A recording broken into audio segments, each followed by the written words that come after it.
ശ്രീ ജിതേൻ ദേവ്, രാഷ്ട്രീയ നേതൃത്വത്തിലേക്ക് ഈ ശബരിമല സ്വർണ്ണ കവർച്ചയെ കൊണ്ടുചെന്നെത്തിക്കുന്നത് മറ്റൊരു രാഷ്ട്രീയ അത്യാഗ്രഹമാണ് എന്നാണ് ശ്രീ എം ജയചന്ദ്രൻ ആരോപിക്കുന്നത്. അത്തരത്തിലുള്ള ഒരു രാഷ്ട്രീയ ഇടപെടലുകളും നടക്കില്ല എന്നാണ് അദ്ദേഹത്തിന്റെ വാദം. പക്ഷേ കൃത്യമായി പറയുകയാണെങ്കിൽ ഈ ദേവസ്വം ബോർഡ് അംഗങ്ങൾ, ദേവസ്വം ബോർഡ് പ്രസിഡന്റ്, ഇവരൊക്കെ ആരുടെ ഭാഗത്തു നിന്ന് അപ്പോയിന്റ് ചെയ്യുന്നതാണ് എന്നുള്ളത് എല്ലാവർക്കും അറിയാവുന്ന കാര്യമാണ്. അതുകൊണ്ട് തന്നെ ഇവർക്ക് ആരോടൊക്കെ ആകും വിധേയത്വം എന്നുള്ളതും അറിയാവുന്ന കാര്യം തന്നെയാണ്. അപ്പോൾ ഇതിലൊന്നും ഒരു രാഷ്ട്രീയ ഇടപെടലുകളുമില്ല, ഇത് വെറും ഉദ്യോഗസ്ഥരിൽ മാത്രം ചെന്ന് നിൽക്കുകയാണ് എന്ന് പറഞ്ഞു വാദിക്കുന്നതിനോട് താങ്കൾ എങ്ങനെയാണ് പ്രതികരിക്കുന്നത്?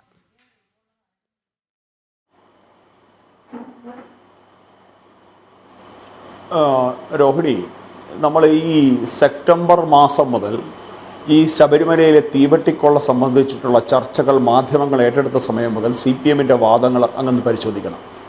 ആദ്യഘട്ടത്തിൽ ഇവരുടെ വാക്കുകൾ എന്ന് പറയുന്നത് ശബരിമലയിൽ കൊള്ള നടന്നിട്ടില്ല. രണ്ടാമത് പറഞ്ഞു ശബരിമലയിലേത് സ്വർണം പൂശിയതാണ്, സ്വർണത്തിൽ പൊതിഞ്ഞതല്ല. മൂന്നാമത് പറഞ്ഞു ഇതിനകത്ത് നിയമവിരുദ്ധമായി ഞങ്ങൾ യാതൊന്നും ചെയ്തിട്ടില്ല.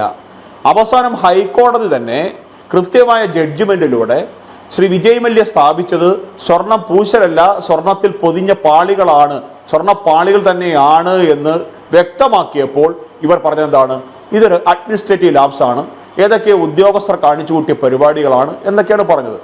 അതിനുശേഷം മുരാരി ബാബുവിലേക്കും ഈ പറഞ്ഞ ബൈജുവിൻ്റെയും ജയശ്രീയുടെയൊക്കെ പേര് പരാമർശിച്ച് ഈ ഓരോ അറസ്റ്റുകൾക്ക് SIT നിർബന്ധിതമായ സമയത്ത് ഇവർ ഇത് ഉദ്യോഗസ്ഥ വീഴ്ച എന്നുള്ള ഒരു നറേറ്റീവിലേക്ക്, ഒരു ക്യാപ്സൂളിലേക്ക് നിർത്താനാണ് ശ്രമിച്ചത്. അവിടെ നിന്ന് വാസുവിലേക്ക് എത്തിയപ്പോൾ ഇവർ പറഞ്ഞത് വാസുവിന് ജാഗ്രതക്കുറവുണ്ടായി, വാസു സാർ തെറ്റുകാരനല്ല. അന്നൊക്കെ ശ്രീ ജയചന്ദ്രൻ സാറൊന്നും ചർച്ചയിൽ വന്നിട്ടില്ല.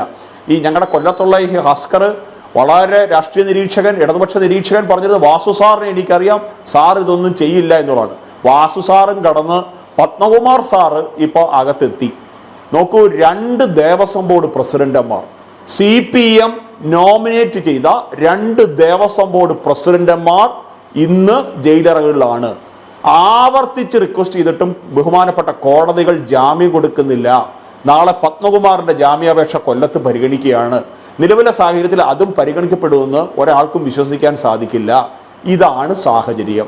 അതുമാത്രമാണോ, ഈ അന്വേഷണം, ശൈശവ ദിശയിലുള്ള അന്വേഷണം മുൻപോട്ട് കൊണ്ടുപോകാൻ സമയം വേണമെന്ന് ഇവരുടെ SIT തന്നെ, ഞാൻ ഇവരുടെ SIT എന്ന് പറയുമ്പോൾ ഇവരുടെ സർക്കാർ നിയമിച്ചതെന്ന് തെറ്റിദ്ധരിക്കരുത്, ഇവർ എന്താ പറയുക, ഈ സർക്കാരിന് കീഴിലുള്ള പോലീസ് ഉദ്യോഗസ്ഥരടങ്ങുന്ന സംഘം ഈ SIT തന്നെ ഹൈക്കോടതിയിൽ ആവശ്യപ്പെട്ട് ഞാൻ മനസ്സിലാക്കിയതനുസരിച്ചിട്ടാണെങ്കിൽ 6 ആഴ്ച സമയം നീട്ടി വാങ്ങിച്ചിരിക്കുന്നു. അപ്പോൾ ഇത് പത്മകുമാറിലും അവസാനിക്കുന്ന എപ്പിസോഡല്ല, ഇതിനകത്ത് കൃത്യമായ രാഷ്ട്രീയ നേതൃത്വത്തിൻ്റെ പങ്കുണ്ട്. നോക്കൂ, പത്മകുമാറിനെ നിരീക്ഷിക്കാനായിട്ട് കൊണ്ടുവന്ന വ്യക്തിയാണ് ശ്രീ വാസു. 2 തവണയാണ് വാസുവിനെ ഇവർ ദേവസ്വം കമ്മീഷണറാക്കുന്നത്. പത്മകുമാറിന്റെ കാലശേഷം ഇവർ ദേവസ്വം ബോർഡ് പ്രസിഡന്റാക്കിയ വ്യക്തിയാണ് വാസു. ഈ ദേവസ്വം ബോർഡ് ഉദ്യോഗസ്ഥരുടെ ഇടയിൽ പറഞ്ഞു വെക്കുന്ന ഒരു കാര്യമുണ്ട്, വാസുവും പത്മകുമാറും ഒരിക്കലും ചേരില്ല. അപ്പൊ ഈ വാസുവിനെയും പത്മകുമാറിനെയും ഒരു ടേബിളിന്റെ അപ്പുറത്തും ഇപ്പുറത്തും ഇരുത്തി ഈ തരത്തിൽ ഈ തീവട്ടിക്കൊള്ളയ്ക്ക് നേതൃത്വം കൊടുക്കാൻ, അല്ലെങ്കിൽ ഈ തീവട്ടിക്കൊള്ളയുടെ സ്ക്രിപ്റ്റ് തയ്യാറാക്കിയ ഒരു ഉന്നത രാഷ്ട്രീയ നേതൃത്വം ഉണ്ട് എന്ന് അരിയാഹാരം കഴിക്കുന്ന മലയാളികൾക്കെല്ലാം അറിയാം. പക്ഷേ അത് സഖാക്കന്മാർക്ക് അറിയത്തില്ല എന്നവർ ഭാവിക്കുകയാണ്. അതുകൊണ്ട് ഇത് ഉന്നത രാഷ്ട്രീയ നേതൃത്വത്തിലേക്ക് പോകാതെ ഈ കുറ്റകൃത്യം, കൃത്യമായി പറഞ്ഞാൽ അഡ്മിനിസ്ട്രേറ്റീവ് ലെവൽ ക്രിമിനൽ കോൺസ്പിറൻസി അവസാനിക്കാൻ പോകുന്നില്ല. SITക്ക് മുട്ടാൻ സാധിക്കാത്ത പല വാതിലുകളും ED മുട്ടും, അതിൽ ഒരു സംശയവും ബഹുമാനപ്പെട്ട ഇടതുപക്ഷ രാഷ്ട്രീയ നിരീക്ഷകൻ ജയചന്ദ്രൻ സാറിന് വേണ്ട. അതുകൊണ്ട് ഇതൊരു രാഷ്ട്രീയ അത്യാഗ്രഹമല്ല. ഈ രാഷ്ട്രീയ കേരളം, ഈ വിശ്വാസ കേരളം, ഈ പ്രബുദ്ധ കേരളം ആഗ്രഹിക്കുന്ന കാര്യമാണ് ഈ പറഞ്ഞ രാഷ്ട്രീയ ഉന്നതരിലേക്ക്, രാഷ്ട്രീയ യജമാനന്മാരിലേക്ക് ഇത് എത്തേണ്ടതെന്നുള്ളത്. ഇനി രണ്ടാമത്തെ കാര്യം നോക്കൂ, ഇവിടെ സദ്യ കൊടുക്കാൻ തീരുമാനിച്ചത് രോഹിണി, ഏതെങ്കിലും ഈ വരുന്ന അയ്യപ്പ ഭക്തർ നോക്കൂ, ഇപ്പോൾ 17 ദിവസം മണ്ഡലകാലത്തിലേക്ക് നട തുറന്നതിന് ശേഷം 17 ദിവസം പിന്നിടുമ്പോൾ ഞാൻ മനസ്സിലാക്കുന്നത് അനുസരിച്ചാണെങ്കിൽ 100 കോടി കടന്നു അവിടുത്തെ വരുമാനം. ഏതാണ്ട് 55 ലക്ഷത്തിനടുത്ത് അരവണയുടെ വിറ്റുവരവട നടന്നിരിക്കുന്നു. ഈ വരുന്ന ഓരോ അയ്യപ്പ ഭക്തനും എല്ലാ ദിവസവും 4 കൂട്ടം പായസം കൂട്ടി സദ്യ ഉണ്ട് കഴിയാൻ കപ്പാസിറ്റിയുള്ള ആൾക്കാരാണ്, ശേഷിയുള്ള ആൾക്കാരാണ്. അവർ 41 ദിവസം വ്രതമെടുത്ത് തൻ്റെ സ്വാമിയെ കാണാൻ ഇവർ ഒരുക്കാത്ത അടിസ്ഥാന സൗകര്യങ്ങളെല്ലാം അത് അവഗണിച്ചുകൊണ്ട് നീലിമല കടന്നു വരുന്നത്, കരിമല കടന്നു വരുന്നത് അവിടെ അയ്യനെ കണ്ടു തൊടാനാ, അല്ലാതെ ഇവരുടെ കട്ട മുതലിനകത്ത് നിന്നുണ്ടാക്കുന്ന 4 കൂട്ടി പായസം കൂട്ടി സദ്യ കഴിക്കാനല്ല.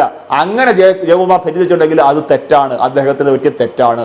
രണ്ടാമത്തെ കാര്യം, ആദ്യ ദിവസം ഈ പറഞ്ഞ ദേവസ്വം ബോർഡ് പ്രസിഡന്റായി അദ്ദേഹം അധികാരമേറ്റ് 1-ാം തീയതി 2-ാം തീയതി നടത്തിയിട്ടുള്ള ചില പരാമർശങ്ങൾ, ചില ഭയചകിലമായിട്ടുള്ള അദ്ദേഹത്തിന്റെ പ്രസ്താവനകൾ, 90,000 പേര് വന്നപ്പോൾ അദ്ദേഹം ഭയപ്പെട്ടു പോയി. നോക്കൂ, ശബരിമല മകരവിളക്ക് സമയത്തൊക്കെ 2 ലക്ഷവും 2.5 ലക്ഷവും ഒക്കെ കടന്ന് ആൾക്കാർ വന്നു ചേരും. അപ്പോൾ 90,000 പേരെ ഒരുമിച്ച് കണ്ടപ്പോൾ തന്നെ ആ ഒരു ദിവസം എത്തിയപ്പോൾ തന്നെ ജയകുമാർ ഭയപ്പെട്ടു. ആ ഭയം ഇല്ലാതാക്കാൻ ADGP ശ്രീജിത്തിന് വലിയ തരത്തിൽ പരിശ്രമിക്കേണ്ടി വന്നു. ഇതാണ് ജയകുമാറിന്റെ അവസ്ഥ.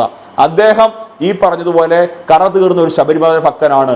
അദ്ദേഹം അയ്യപ്പസ്വാമിയുടെ ഡിവോട്ടിയാണ്. ആ കാര്യത്തിലൊന്നും ഒരാർക്കും സംശയമില്ല. പക്ഷേ ഇത്തരത്തിൽ അടി മുതൽ മുടി വരെ കാണിക്കപ്പണം കൈയിട്ട് വാരുന്നത് മുതൽ ശബരിമലയിൽ കമ്മീഷൻ പറ്റുന്ന, കേരളത്തിലുള്ള മുഴുവൻ ഹിന്ദു ക്ഷേത്രങ്ങളിലും കമ്മീഷൻ പറ്റുന്ന അഴിമതി നടത്തുന്ന ഒരു സിസ്റ്റത്തെ നിലയ്ക്ക് നിർത്താൻ സാധിക്കുന്ന തരത്തിലുള്ള പ്രാഗൽഭ്യമുള്ള വ്യക്തിത്വമാണോ എന്ന് ജയകുമാർ എന്ന് അയ്യപ്പ വിശ്വാസികൾ സംശയിച്ചാൽ പ്രിയപ്പെട്ട ജസ്റ്റിൻ സാർ അങ്ങ് അതിനെ കുറ്റം പറയരുത്. പിന്നെ മൂന്നാമതൊരു കാര്യം അങ്ങോട്ട് സൂചിപ്പിച്ചതിൽ എനിക്ക് സന്തോഷമുണ്ട്.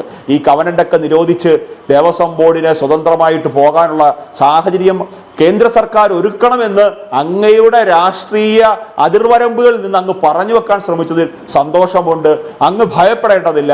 ഈ ആർട്ടിക്കിൾ 370യും ഈ മുത്തലാഖും വഖഫും ഒക്കെ എടുത്തു കളയാൻ കപ്പാസിറ്റിയുള്ള ഒരു ഭരണകൂടം തന്നെയാണ് കേന്ദ്രം ഭരിക്കുന്നത്.